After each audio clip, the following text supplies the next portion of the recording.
Jumpa lagi dengan saya Yeni Indra di Gospel Truth Cakes dengan renungan yang berjudul Itu Bisa Berubah, Percayalah. Apapun yang Anda alami saat ini bisa berubah.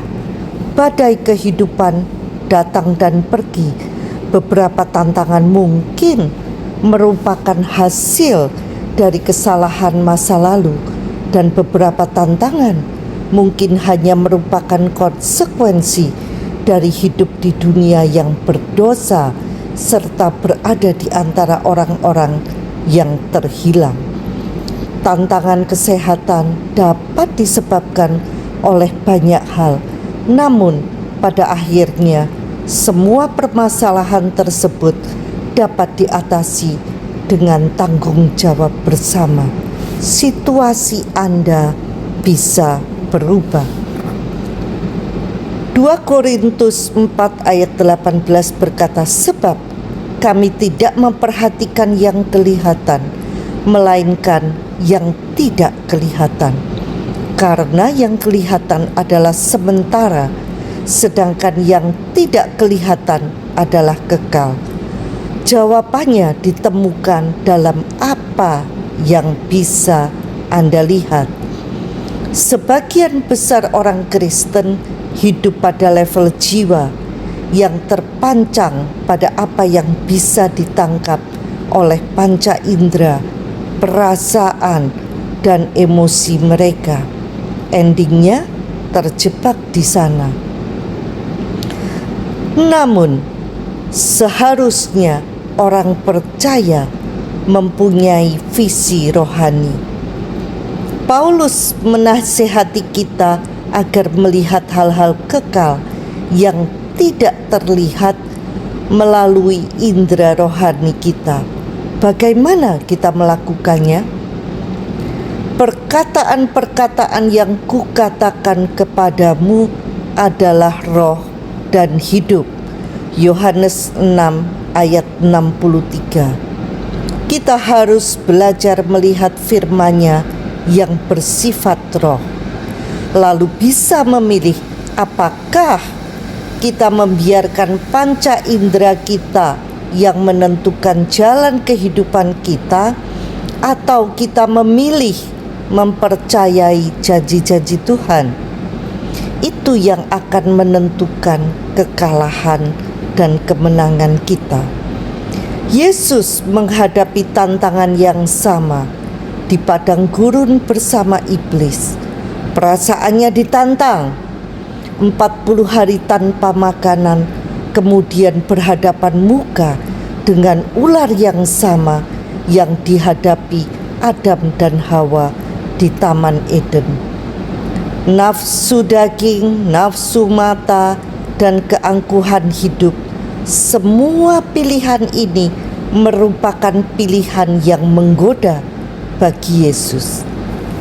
Tetapi Yesus memilih untuk sepakat dengan apa yang tertulis dalam firman. 3 kali Yesus memilih untuk melihat dan meninggikan apa yang tertulis dalam firman lebih kuat daripada keadaan serta godaan untuk menyerah. Melihat yang tidak terlihat artinya melihat janji-janji Tuhan lebih nyata daripada keadaan. Janji-janji Allah lebih nyata daripada fakta. Firman Tuhan itu abadi, kekal selamanya. Sementara situasi yang kita alami hanyalah bersifat sementara. Fakta bisa berubah ketika hati kita percaya dan suara kita menyatakan kebenaran Tuhan. Begitulah cara Yesus mengalahkan musuh. Dengan percaya dan menyatakan firman-Nya, badai pun diredakan, penyakit disembuhkan, dan keadaan yang merugikan akan bertekuk lutut, tunduk dalam nama Yesus.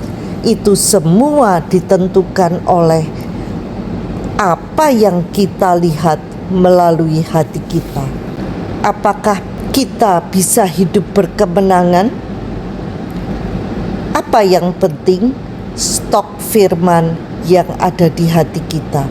Semakin intim kita bergaul dengan Tuhan dengan cara menyimpan firman-Nya dalam hati kita, maka semakin mudah kita berkomunikasi dengan Tuhan.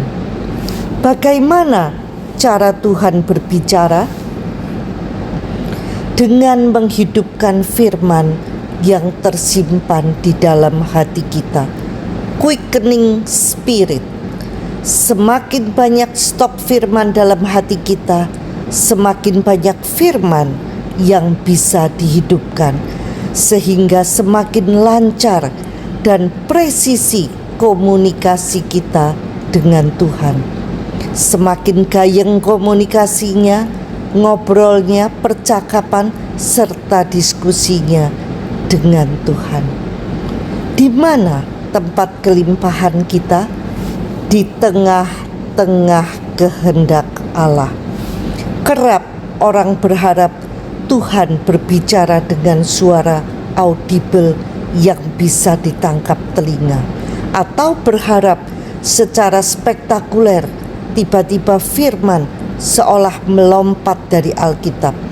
Bisa sekali-sekali demikian, tetapi yang setiap hari terjadi kita bercakap-cakap dengan Allah adalah knowing, tahu saja apa yang Tuhan mau, dan bergembiralah karena Tuhan, maka Ia akan memberikan kepadamu apa yang diinginkan hatimu.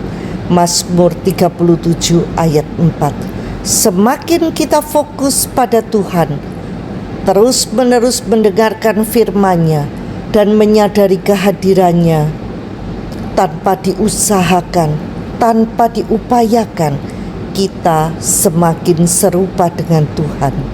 Iman kita makin kuat, bukan karena diusahakan, tetapi karena makin mengenal Tuhan Sang Pemberi iman. Iman kita adalah iman Allah sendiri. Namun aku hidup, tetapi bukan lagi aku sendiri yang hidup, melainkan Kristus yang hidup di dalam aku. Dan hidup yang kuhidupi sekarang di dalam daging adalah hidup oleh iman Anak Allah yang telah mengasihi aku dan telah menyerahkan dirinya untuk aku. Galatia 2:20. Sampai jumpa di episode berikutnya bersama Yeni Indra di Gospel Truth Cakes. Tuhan Yesus memberkati.